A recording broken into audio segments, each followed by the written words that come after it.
त्यांच्याबद्दल मला काय सांगणार बी नाही आणि म्हणायचं पण नाही. त्यांचा प्रश्न त्यांच्याजवळ आहे.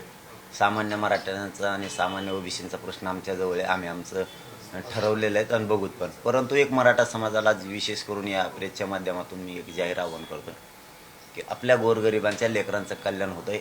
यांच्यातल्या फक्त 2-3 जणांनी असं ठरवलं की मराठ्यांचं कल्याण होऊ द्यायचं नाही. मराठ्यांनी आणखीन जास्तीची एकजूट वाढवा, पण शांततेत. आणि याचबरोबर महाराष्ट्रातील जे मराठ्यांचे नेते आहेत सगळ्या पक्षांचे, त्यांनाही आज एक विनंती आहे. आज महत्त्वाचा विषय त्यांच्यासाठी सांगतोय की जाणून बुजून षडयंत्र रचलं जात आहे असं दिसतं. याचं कारण असं की जे शांततेत आंदोलनं करणारे आपले महाराष्ट्रातले गोरगरिबाचे पोर आहेत, यांना विनाकारण केसेसमध्ये खोट्या गुंतवलं जातं आहे. याकडं मराठ्यांच्या नेत्यांनी सुद्धा लक्ष ठेवा. कारण उद्याच्याला तुम्हाला त्या पोरांची गरज आहे, एवढं लक्षात ठेवा. नसता तुम्ही जर मदत नाही केली तर ते मराठ्यांचे पोरं तुम्हाला महाराष्ट्रातले कधीच माफ करणार नाहीत. षडयंत्र काय आहे हे सांगतो. मला एक रात्री अशी माहिती मिळाली, जर ती खोटी असेल तर मी माझे शब्द मागं घे. बीडचे काही बांधव इथं आले होते का 3-4 वाजता. त्यांनी असं सांगितलं की भुजबळ साहेबाच्या पाहुण्याचं जे हॉटेल का काय फुटलंय ते त्यांच्याच पोरांनी फोडलंय आणि ते अटकसुद्धा आहेत, अशी मला खात्रीलायक माहिती मिळाली. म्हणजे मी याच्या अगोदर म्हणलो होतं की मराठे शांततेत आंदोलनं करतात. याच्यात सत्ताधाऱ्यांचेच लोक आमच्या मराठ्यांच्या आंदोलनाला गालबोट लावण्याचा प्रयत्न करते. शक्यतो ते तंतोतंत खरं व्हायला लागले. जसं की भुजबळ साहेबाच्या पाहुण्याच्या त्यांच्याच समाजातील कुणीतरी जवळच्यांनी ते फोडले, अशी जी मला ऐक्यू माहिती मिळाली.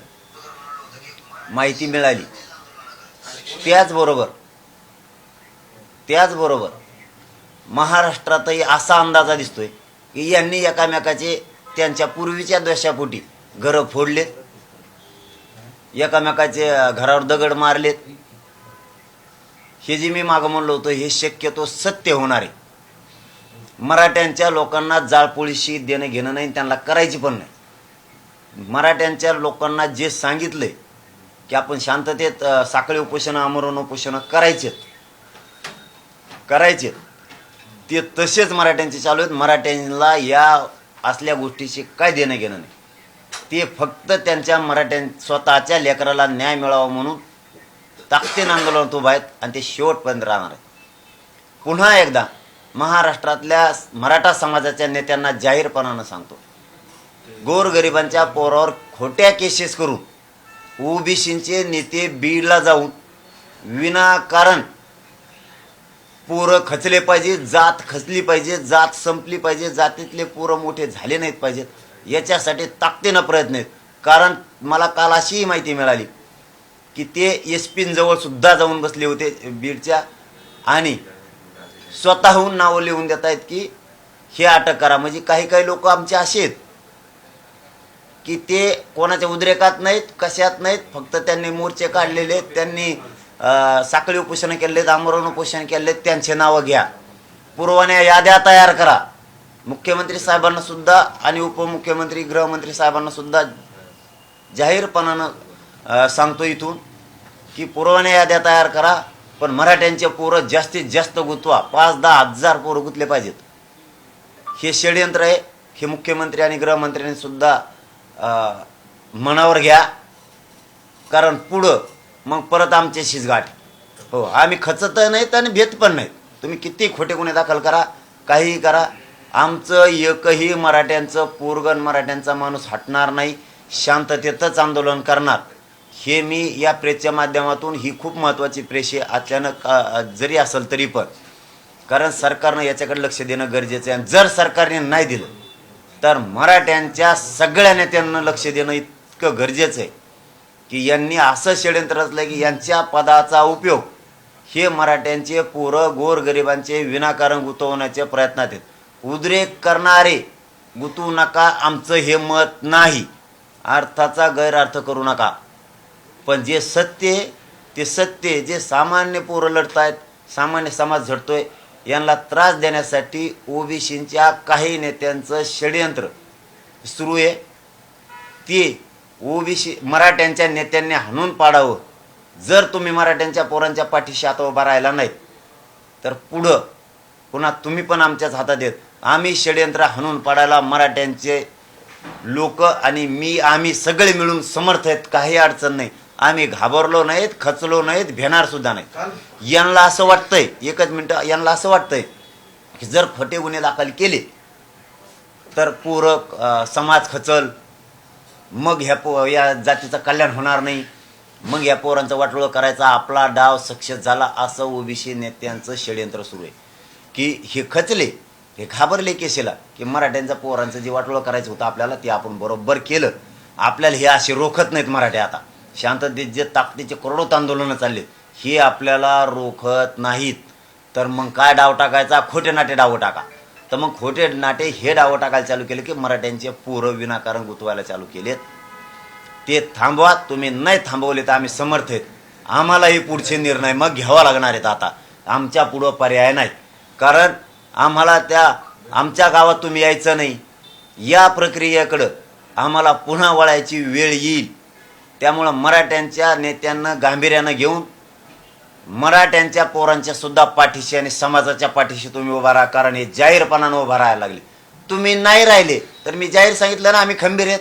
काय गरज नाही आम्हाला कोणत्या नेत्याची आणि फित्याची. तुम्ही जर नाही उभा राहिला तर बघा मग आम्हाला सुद्धा शांततेत का होईना आमच्या पूर्वीच्या भूमिकेवर आम्हाला यावंच लागणार आहे.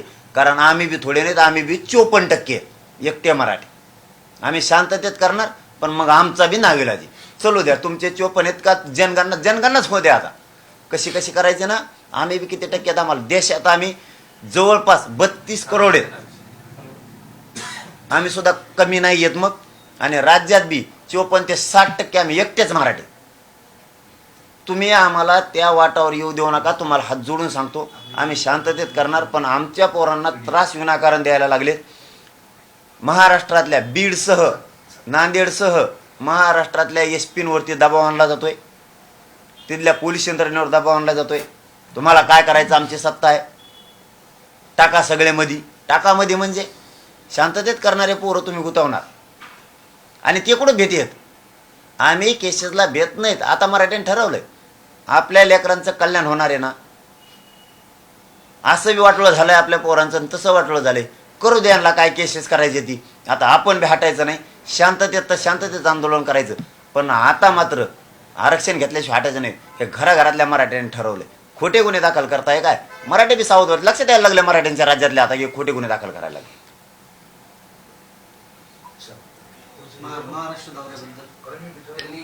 महाराष्ट्रात तुम्ही म्हणताय भुजबळांच्या बद्दल मी बोलणारच नाही, पण आता ते तुमच्या मूळ मागणीला हात घालून त्याच्या विरोधात वातावरण तयार करताय. ते ओबीसी प्रमाणपत्र मिळवून न देण्याची कालच त्यांनी घोषणा केली, बेकायदेशीर आहे. आणि हा सगळे ओबीसी एकत्रित येत आहेत. तुम्ही का नाही बोलणार त्यांच्यावर? कारण तुमच्या मागणीलाच आता हात घालताय. नाही, त्यांच्याने काय होणार नाही म्हणलं मी. सगळा ओबीसी बांधव, दलित बांधव, मुस्लिम बांधव हे सगळे सोबत आहेत. इथं रोज हजारांनी लोक येतात आणि इथं येऊन सांगतात आमच्या सोबत आहेत. आम्हाला त्याची काळजीच नाही काही. फक्त एक हे यांनी आता षडयंत्र सुरू केलंय. काल भुजबळांनी हल्लाबोल केला, पण मराठा समाजाचा एकही नेता याबाबत बोलला नाही. ओबीसी नेते एकवटत आहेत आणि मराठा समाजामध्ये हे एकवट दिसत नाही. त्यामुळेच आज आव्हान केलंय मी. कधीच नेत्यांना आव्हान केलं नाही समाजाच्या बाजूने उभा राहताना. मंत्रालयात इकडं तिकडं उभा राहण्यासाठी मराठा समाजाने त्यांना आव्हान केलंय. फक्त हे षडयंत्र तुम्ही हाणून पाडा. कारण हे तुमचे, तुम्हाला पडणार नसल त्यांचं षडयंत्र. तुम्हाला जर ते 2-3च जर भारी भरणार असली मराठ्यांच्या नेत्याला, आम्ही समर्थ आहेत, त्याची अडचण नाही. पण उद्या परत मग आम्हाला म्हणायचं नाही तुम्ही की आम्हाला आमच्या कानावरती एकदा टाकायला पाहिजे होतं. आज जाहीरपणानं मीडियाच्या बांधवाच्या माध्यमातून तुमच्या कानावर टाकले की यांनी बीड वाऱ्या सुरू केल्यात आणि जाणून बुजून मराठ्यांचे लोक टार्गेट केलेत. बहुतेक त्यांच्यातच कुटाकुटी झाली, त्यांच्यातच पेटापेटी झाली, त्यांच्यातच गोटे हाणतेत. त्यांचं पूर्वीचं काहीतरी लफडं असन आणि ते आमच्या चांगल्या चाललेल्या आंदोलनाला डाग लावायला लागले. त्यांनी त्यांच्यातच कुटाकुटी केली. याचं फोड की ते म्हणत असेल चला मग त्याच्याकडे, त्याचं बघू आपण. म्हणजे यांची लागली रियस. आणि आमच्याकडचं काय सामान्य मराठी बांधणं आम्ही घाबरणार नाहीत. तुमचं तुम्हाला वाटत असेल मग मराठा समाज खचल, मग घाबरण, हे असं झाल्यामुळं ते आम्ही केलेलं नाही. त्यामुळे आम्हाला घाबरायची फेबरायची गरज नाही. तुम्ही ते आहेत त्यांच्यावर गुन्हे दाखल करा, काय करायचं ते करा. आम्ही घाबरत नाहीत. उलट आमच्यात एकजूट मोठी व्हायला लागली. फक्त ओबीसीचे नेते जाणून बुजून काही जण टार्गेट करायला लागलेत मराठ्यांच्या लोकांना. तसं अधिकाऱ्यांवरती, पोलीस अधिकाऱ्यांवरती दडपण ते आणायला लागलेत. ही आम्हाला माहिती मिळाली. त्याची चौकशी करा. दडपण आणायलेत का? आमचं खोटं असेल तर आम्ही शब्द मागं घेऊ. पण ही सत्य माहिती आलेली मी ती सांगितली. जर नेते आमचे उभा नाही राहिले, आम्हाला गरज नाही, परंतु हाईत म्हणून शेवटचं आवाहन केलं की त्या पोरांच्या पाठीमागं उभा राहा. जात संपवून देऊ नका. जात जर संपवायला लागले हे तुम्ही संपलात म्हणून समजायचं. तुम्ही आहेतच किती मग मुठभर, तुम्हाला कोण गिनणार आहे मग उद्या? तुमच्या पाठीमागं जात हे मराठ्यांची, म्हणून मराठ्यांच्या नेत्याला किंमत आहे. तुम्ही जर आत्ता मराठ्यांच्या पोराच्या आणि जातीच्या पाठीशी, ही खरी वेळ आहे उभा राहायची, ही योग्य वेळ आहे. मराठ्यांना न्याय मिळवून द्यायची, मराठ्यांच्या पोरांचं कल्याण करायची आणि मराठ्यांच्या पोराला ताकद द्यायची, हीच खरी वेळ आहे. ह्या वेळेत जर तुम्ही नाही आलात तर मराठा समाज तुम्हाला कधीच माफ तर करणारच नाही. परंतु मराठे इतके खंबीर आहेत हे षड्यंत्र मोडून टाकायला. यांनी आम्हाला चौकून दोर बांधलाय ओबीसी नेत्यांनी, पण ते दोर कापायची सुद्धा ताकद आता सामान्य मराठ्यांच्या करोडो मराठ्यात तयार झाली. त्यामुळे ते भेट नाहीत, मागं सरकत. उलट मला इथे येऊन म्हणजे तुम्ही मागं सरकू नका आता. हा, भ्यायचं नाही, आम्ही खंबीर आहेत तुमच्या मागं. हो द्या, काय व्हायचं ते. म्हणजे आमचे शांततेच्या आंदोलनं मोडायचं काम ओबीसी नेत्यांनी चालवलंय. त्यांना वटणीवर आणायची ताकद मराठ्यांच्या नेत्यात आहे. त्यांच्यात नसल, आम्ही मग खंबीरच आहेत. पण आमचे आहेत म्हणून तुम्हाला एकदा शेवटचं सांगितलंय.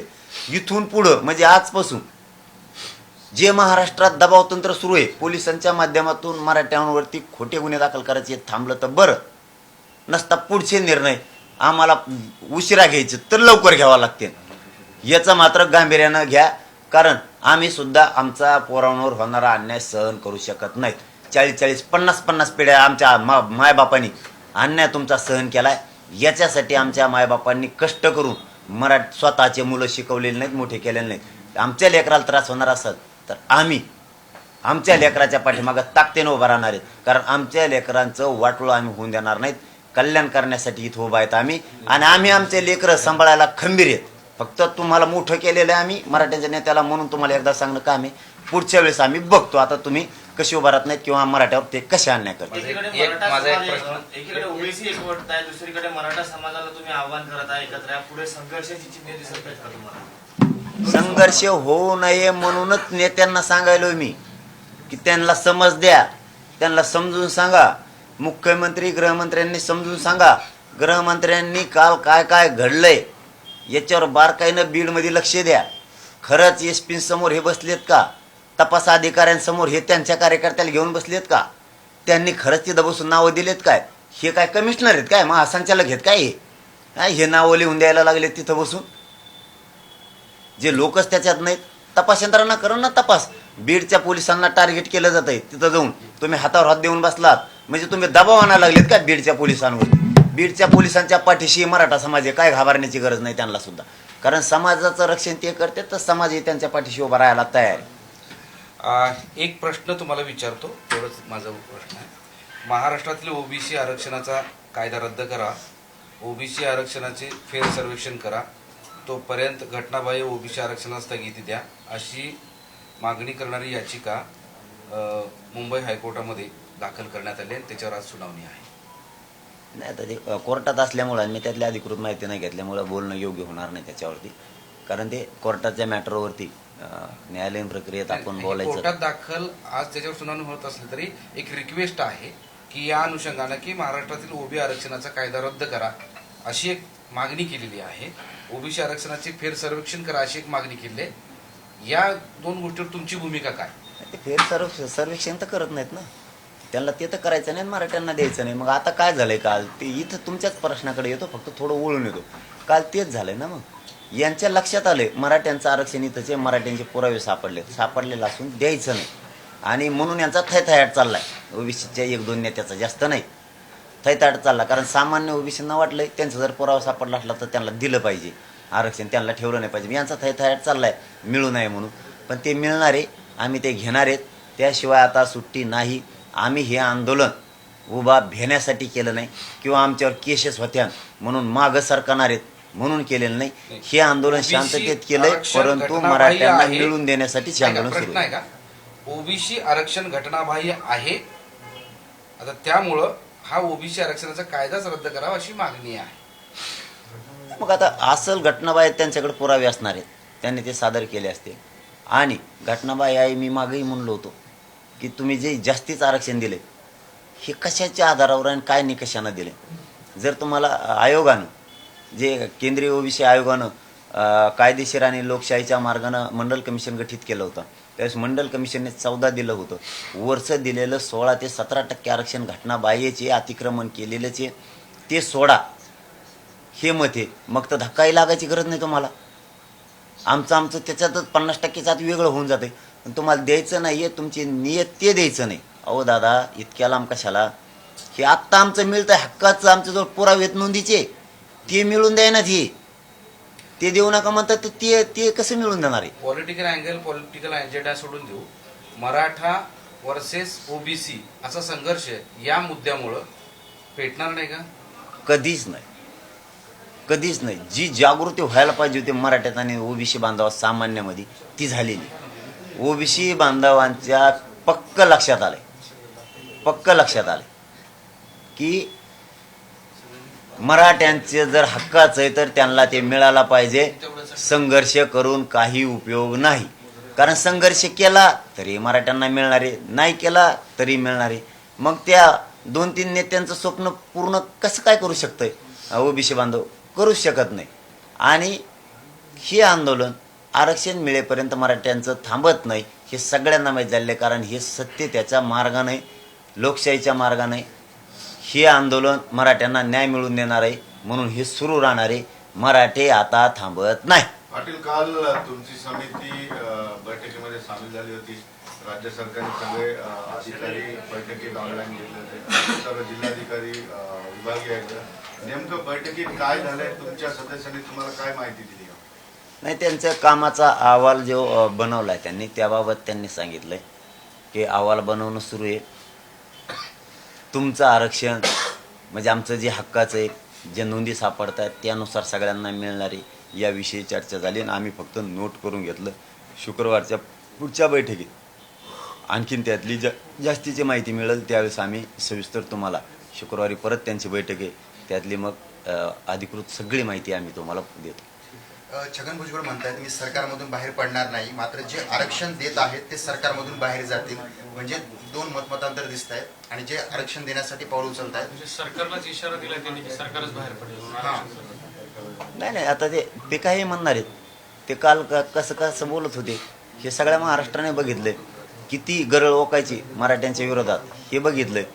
पण त्यांना एक माहीत झालंय, आता मराठ्यात मतभेद होत नाहीत आणि मराठे फुटत नाहीत.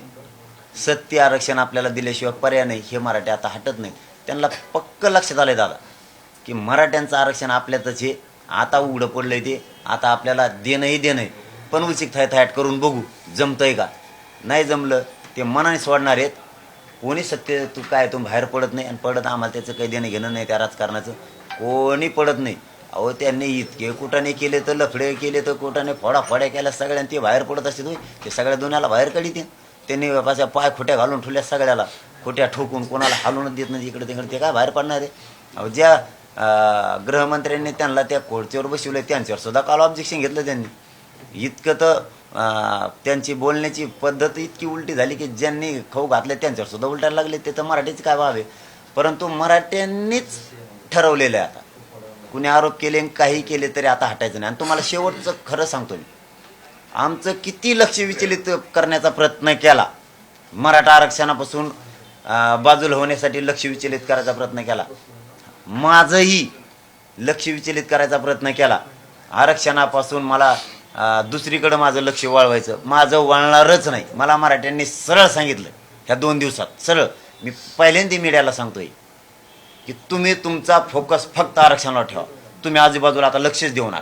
आमच्यावर खोटे गुन्हे दाखल करू द्या, आमच्यावर काय करायचं तर करू द्या. आम्ही तुम्ही सांगितलेल्या मार्गावर आहेत. आम्ही शांततेच्या मार्गावर आहेत. मी सत्य सकाळ सकाळ सांगतोय, मी खोटं बोलत नाही. सरळ सांगितलंय मराठ्यांनी, तुम्ही सांगितलेल्या मार्गावर आम्ही आहेत. यांची कुटाकुटी यांच्यातच सुरू आहे. हे त्याचं फोडीत आहे, तेच नंबर झालं ते त्यांचं फोडीत आहे. आम्ही नाही येत. आणि त्याच्यातून बी आमच्यावर जर तसे आळ घेतले आणि गुन्हे दाखल झाले, तुम्ही तुमचा लक्ष भटकूनच देऊ नका. तुम्ही आरक्षणावर फोकस ठेवा. आणि म्हणून मी आरक्षणावर आता पूर्ण फोकस केला. शिवसेनेचे खासदार आहेत विनायक राऊत, ते म्हणतात की 31 डिसेंबरला शिंदे गटातल्या आमदारांची अपात्रतेची डेडलाईन आहे.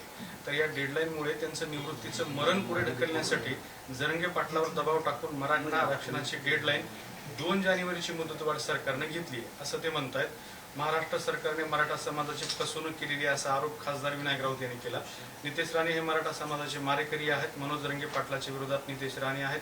एकीकडे संरक्षण द्या अशी मागणी करायची आणि दुसरीकडे धमकवायचं अशी दुतोंडी भूमिका नितेश राणेंची आहे. नाही, आता धमकवायला आम्ही खंबीर येतात. म्हणजे आता आम्ही पण ठरवलंय आता की जर आपले नेते आपल्या बाजूने उठत नसले आणि त्यांचे उठत असले तर आपली लढाई, आपल्या लेकराचं संरक्षण आपणच आता करायचं. आम्ही त्याच्याबाबत खंबीर झालो. एक मुद्दा. दुसरा, 31 डिसेंबर नाही आम्ही 24 दिलेली, राजकारणात मात्र आम्हाला पडायचं नाही. आम्ही 24 दिलेले, आम्ही त्याच्यात मिळवणार आहेत. आणि आमची तयारी 8 दिवस झाले सुरू पण झाली. उपोषण सुटलं की दुसऱ्या दिवसापासून आमची तयारी सुरू झाली. कारण हे कोणी जाहीरपणे सांगत नाही, आपण जाहीरपणे सांगतो. आमची सुद्धा तयारी सुरू आहे. आम्ही 24पर्यंत मिळवणार आहेत. 24पर्यंत त्यांची वाट बघणार आहेत. आम्ही मात्र आमचं घेणार आहेत. फक्त पुन्हा एकदा तेच सांगतो की मराठ्यांचा स्पष्ट संदेश आलेला आहे. तुम्ही आरक्षणापासून तुमचं लक्ष आता हटवू नका. आम्ही हटत नाहीत. कारण एवढ्या वेळेस आपल्या लेकराला आपल्याला न्याय मिळवून द्यायचा आहे. यांनी किती दबाव उभा केला तरी आमच्यात ते झुगारून लावायची ताकद आहे. ओबीसीने किती दबाव आणला तरी, म्हणजे नेत्यांनी आमच्या झुगारून लावत ताकद आहे. तुम्ही खंबीर राहा. आम्ही ती षडयंत्र झुगारून लावतो असं मराठ्यांनी स्पष्ट सांगितलंय. त्यामुळं मराठे सुद्धा किती घट्ट मन केलंय आणि किती निवार काळीच त्यांनी बी केलंय याच्यातून आता लक्षात येतंय की आता मराठे बी कानाकोपऱ्यातले हटत नाही. कसे हटतील हो स्वतःच्या लेकरासाठी? स्वतःच्या लेकरात जर वाटोळं व्हायला लागलं मराठे कसे हटतील? मग अन्याय कोणी केला तरी हटणार नाहीत आणि नाही केला तरी हटणार नाहीत. फक्त एकच जळजळे, तुम्ही सगळेजण पटवून घ्या माझा शब्द, की मराठ्यांना आता खरं आहे ते आरक्षण जे दबावात त्यांनी लपून ठेवलं होतं ते या आंदोलनाच्या माध्यमातून बाहेर निघायला लागलंय. हे त्यांना सहन व्हायला, त्यांना वाटतं काहीतरी दबाव आणून हे दाबावं. पण हे काय आता दबत नाही. मीही दबून देत नाही, मराठाही दबू देत नाही. मी मरेपर्यंत लढणारे, टीका करणार नाही त्यांच्यावरती, हे खरं आहे. पण ते बोलले की सोडणार. आंदोलकांनी बीडमध्ये ओबीसी तेलीनं टार्गेट केल्याचा आरोप केलाय भुजबळांनी. मात्र मराठा असलेल्या प्रकाश सोळंकेचे घर जाळलं असल्यानं भुजबळांची जी विधान आहे त्यामुळे विधानामुळे जातीय तणाव वाढेल असं तुम्हाला वाटतं का? अजिबात नाही. जातीय तणाव वाढायचा संबंध नाही. त्यांनी सगळ्यांनीच सांगितले जवळपास की मराठ्यांच्या आंदोलकांनी पोरांनी हे फोडलेलं नाही म्हणून. हे त्यांच्यातच कुठं ना काहीतरी झालेला दिसतोय असा अंदाज आहे. त्यांच्यातच कुठं ना झालाय. पण आमच्या समाजाला डाग लावलाय. शांततेचं आंदोलन उद्रेकाकडे नेलं, ह्यो डाग लागलाय. ह्यो डाग आम्ही हे 8-15 दिवसात पुसवणार आहेत. कसा पुसवणार आहेत ते आम्ही तुम्हाला सांगतो. कारण आम्ही शांततेत आंदोलन केलेत, आम्ही शांततेतच आहेत हे आम्ही पुन्हा एकदा दाखवून देण्यासाठी आम्ही काहीतरी आता ही करतोय, बोलतोय आम्ही समाजाशी. आपल्यावरचा डाग आलेला आहे, विनाकारण आपल्या जातीला डाग लागलाय. आपण शांततेत कार्यक्रम करून आपण दाखवून देऊ की आम्ही शांततेतच आहेत, आम्ही मराठी शांततेत आहेत. हे शांततेचं प्रतीक आम्ही पुन्हा एकदा दाखवून देणार समाज राज्यासमोर. जालन्यात न्यायमूर्ती पाठवण्याची कल्पना देवेंद्र फडणवीसांची होती. मात्र जर न्यायाधीशच पाठवले जात असतील तर ते काय न्याय देणार असा प्रश्न भुजबळांनी विचारला. नाही, मी सांगितलं मग कालच त्याच्यावरती. फडणवीस साहेबांनी पाठवलं की शिंदे साहेबांनी पाठवलं याच्या बाबत आपल्याला माहिती नाही. पण पाठवणाऱ्यांनी किंवा येणाऱ्यांनी योग्य भूमिका केली. खुर्चीवर बसून न्यायदान करणं आणि जनतेत जाऊन हे न्यायदान करणं, म्हणजे तुम्ही इकडे जनता दरबार घेऊ शकता. त्यावेळेस जे न्यायाधीश महोदय जनतेसमोर येऊ शकतात. मग जे न्याय करतेत खरे ते जनतेत गेले. त्यात काय मोठं वाईट वाटलं तुम्हाला एवढं? इतके पण जळजळ का पाहावं मराठा समाजाबद्दल या भुजबळ साहेबांमध्ये काही कळतच नाही. एवढी जळजळ काय? अहो त्यांना माहीत नसेल ही गोष्ट. पण सामान्य ओबीसी बांधव सुद्धा म्हणतात भुजबळ साहेबांनी इतकं राग नाही मराठ्यावर व्यक्त केला पाहिजे. तुम्हाला वाटल्यास पुरावे उभा करीन भाऊ मग मी ताराला जर लागलो की ते म्हणतात भुजबळ साहेबांनी एवढं नाही करायला पाहिजे राव, आम्ही त्यांच्याच जातीचे आहेत. एवढं नाही करायला पाहिजे राव त्यांनी. मग एवढं नाही करायला पाहिजे. आम्हाला रोज आम्ही एकमेकात खातो पितोय. त्यांनी उगं भुजबळ साहेबांमुळे तणाव वाढायला लागलाय. बघा गांभीर्य शब्द बोलतोय मी की भुजबळ साहेबांनी इतकं बी नाही करायला पाहिजे. मग ठीक आहे, एखाद्या वेळेस म्हणणं ठीक आहे, 1-2 इतकं हे करते का कसं असं मला काहीच कळा ना भुजबळ साहेबाचा मराठी विषय एवढा.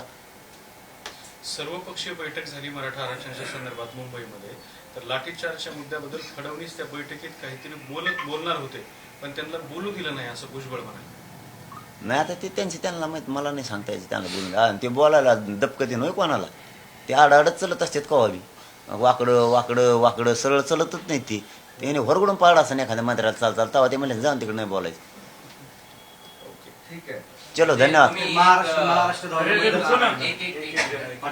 तुम्हाला जो भेटणाऱ्यांचा त्रास होतो आहे तर त्यांना तुम्हाला काय आव्हान करायचं असेल तर ते करू. आज आणि उद्या डॉक्टरांनी आराम करायला सांगितलाय. बांधवांना विनंती आहे, तुमची धावपळ होईल. 2 दिवस येऊ नका, परवापासून परत या, पण 2 दिवस येऊ नका, कारण मला ते योग्य वाटत नाही. तुम्ही आले की मला वाटतं बोलवा, त्याच्यामुळं मग आराम पण व्हायना, कारण पुढचं लय मोठं निवेदन करायचं आपल्याला, आपल्या लेकराला न्याय द्यायचा. त्याच्यामुळं आपण निवेदनबद्ध झालं पाहिजे, शांततेत झालं पाहिजे. तुम्ही सहकार्य करावं अशी विनंती आहे. ऐकावं ही विनंती आहे तुम्ही, की तुमची धाव. पत्रकारांनाही काही आवाहन करणार आहात का? पत्रकारांनी काही सांगणार आहात? पत्रकार बांधवांनी एक आभार आहेत बाबा तुमचे, की तुम्ही खूप आमच्या लेकरांच्या पाठीशी उभा राहिलात, त्याबद्दल तुमचे आभार. आणि 2 दिवस बघूयात, पण ते काय आलं की परत धावपळ होणारच आहे. त्याच्यामुळं काय फक्त प्रेस रद्द करतो, मला काय होतं ते काही काम नसलं तरी प्रेस घ्यायचं म्हणलं का लोढीच. येणार नाही येणार त्याच्याबद्दल उद्या असं त्यांचा फोन आला आणि उद्या नाही आलं तर त्यांना आम्ही फिरून फोन बी करणार नाहीत. आणि मग त्याने यायचं का नाही मग ते त्यांनी ठरवायचं. परंतु मराठा समाजाला पुन्हा एकदा आव्हान, आपल्याला पुढचं आंदोलन ताकदीनं करायचंय, शांततेत करायचंय. एकजूट कायम ठेवा, साखळी उपोषणं सुरू ठेवा. 1 डिसेंबर पासून ज्यांचे साखळी उपोषणं उभा करायचे राहिलेत, राज्यातलं एक गाव न राहिलं पाहिजे त्याचं साखळी उपोषण उभा न राहिलं पाहिजे. एवढी संधी आहे मायबापांनो, लेकरांना न्याय द्यायची. हपकू नका, घाबरायचं नाही, काय नाही, काही होत नाही. आपण आपल्या लेकरांसाठी उभा राहायचंय आणि न्याय द्यायचंय. धन्यवाद. आज 12 वाजता ठरतील, लगेच तुम्हाला उद्याच्याला सांगून देऊ. देश विदेशातील प्रत्येक घडामोडींचे लाईव्ह अपडेट मिळवण्यासाठी आता साम टीव्हीच्या सर्व सोशल मीडिया प्लॅटफॉर्मला लाईक, फॉलो आणि सबस्क्राईब करा. तसंच सर्व नोटिफिकेशनसाठी बेल आयकॉन प्रेस करायला विसरू नका.